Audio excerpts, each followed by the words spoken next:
ज्यावेळेस आपल्याला एसीचा कॉम्प्रेसरचं pumping check करायचं आहे, ठीक आहे, त्यावेळेस ना याला कॉम्प्रेसरला साईडला काढायची गरज नाही पडत बरं का. कारण काय माहिती आहे का, कंपनीनं आपल्याला डिस्चार्ज वॉलवर एक हे दिलेलं आहे, तसं हे दिलेलं आहे, काय दिलेलं आहे, वॉल दिलेलं आहे त्याने, ठीक आहे. मग हे तर आपण चार्जिंग लाईन लावून चेक करू शकताय की ह्या कॉम्प्रेसरचं पंपिंग किती आहे. पंपिंग म्हणजे काय सांगा बरं. प्रेशर किती? हां, म्हणजे कॉम्प्रेसरची गॅस ढकलण्याची कॅपॅसिटी किती आहे, कॅपॅसिटी किती पाहिजे त्याची, 400 प्लस पाहिजे बरोबर का.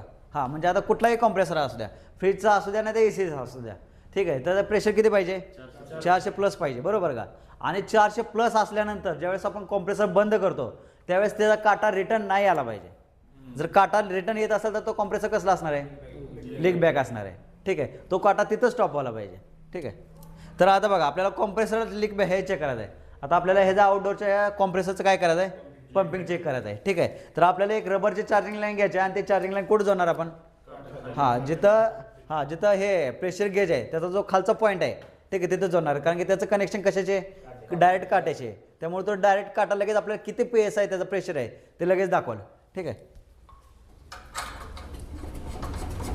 आता हे चार्जिंग लाईन आपण ह्याच्या डिस्चार्ज वाल्वला जोडून घेतली, ठीक आहे. डिस्चार्ज वाल्वला जोडून घेतल्यानंतर कधी एक गोष्ट लक्षात ठेवायची बरं का, हाचा जो सक्शन वाल्व आहे, सक्शन वाल्व काय पाहिजे, ओपन पाहिजे, ठीक आहे. ह्याचं जर सक्शन वाल्व जर बंद असेल हे व्यवस्थित दाखवाल का पंपिंग, नाही दाखवणार. ह्याला जर हवा आतमध्ये खेच नाही मिळाली, जागाच नाही मिळाली, ह्या हवा पुढं कुठून ढकलणार, बरोबर का, नाही ढकलणार पुढं, मग ते पंपिंग नाही दाखवणार. तुम्हाला वाटेल की मग त्याचं पंपिंग कमी आहे, असाही प्रॉब्लेम होऊ शकते.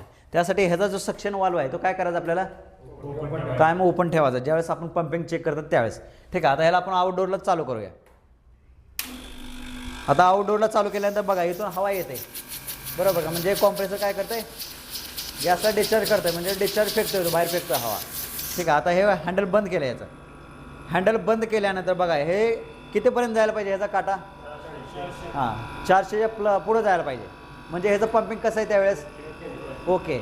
पण आता आपण हे जे गेज लावलेलं आहे ते कुठं लावलेलं आहे, कंडेन्सरच्या नंतर लावलेलं आहे. कंडेन्सर येणार नंतर कॅपलर येणार बरोबर का, म्हणजे लांब लावलेलं आहे. ज्यावेळेस आपण कॉम्प्रेसरच्या डिस्चार्जला हे लावतो, गेज लावतो, ठीक आहे, त्यावेळेस 400पर्यंत असायला पाहिजे, ठीक आहे. तर आता आपण कुठं लावलेलं आहे, कंडेन्सर नंतर कॅपलरी आले, कॅपलरीच्या नंतर आपण हा वाल्व लावलेला आहे, ठीक आहे. अशा वेळेस 300 किंवा 350 जर PSI जर याचं पंपिंग असेल तरी कॉम्प्रेसर ओके बरोबर का. आता आपण पंपिंग कुठं चेक करतात ते पण महत्त्वाचं आहे, ठीक आहे. जर कॉम्प्रेसर साईडला काढून जर पंपिंग चेक करत असाल तर किती प्रेशर पाहिजे त्याचा, 400 पाहिजे.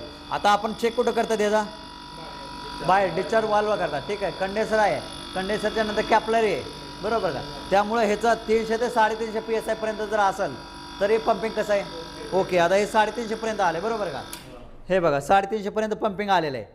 जर समजा आता हे पंपिंग तर ओके आहे याचं बरोबर का. आता हे बघा जरा जवळून दाखवा, हे दिसतंय का, आता बघा हे काटा रिटर्न जातोय, दिसतंय ना, म्हणजे काटा रिटर्न जातोय, म्हणजे कॉम्प्रेसर कसं आहे, लीक बॅक आहे, म्हणजे हा कॉम्प्रेसर कसा आहे, लीक बॅक आहे, म्हणजे 100% खराब आहे. अशा वेळेस आपल्याला काय करावं लागणार, कॉम्प्रेसर चेंज करावं लागणार बरोबर का. हे बघा आता डिस्चार्ज सेक्शनमधून पूर्ण हवा बाहेर फेकायला लागली, दिसतंय का हे बघा.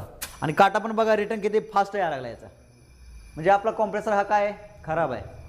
अशा वेळेस काय करावं लागणार आपल्याला, कॉम्प्रेसर चेंज करावं लागणार आहे, ठीक आहे. जर कॉम्प्रेसर जर ओके असला असता तर हा काटा एवढा रिटर्न फास्ट आला असता का, नसता आला बरोबर का.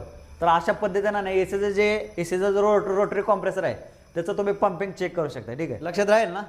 जर आपण डिस्चार्जला बघत असाल तर 400पर्यंत पाहिजे, आणि जर आपण डिस्चार्ज वाल्वला जर बघत असाल तुम्ही पंपिंग 300 ते 350 प्लस असलं तरी कॉम्प्रेसरचं पंपिंग ओके.